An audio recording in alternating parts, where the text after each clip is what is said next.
How accurate is Whoop 5.0? I'm going to tell you how accurate Whoop 5.0 really is. Whoop 5.0 is generally considered one of the more accurate wearables when it comes to heart rate monitoring and recovery data.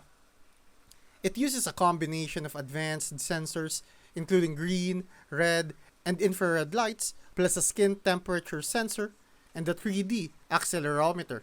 For most users, the heart rate tracking during workouts is impressively close to chest straps, especially for steady state cardio or strength training.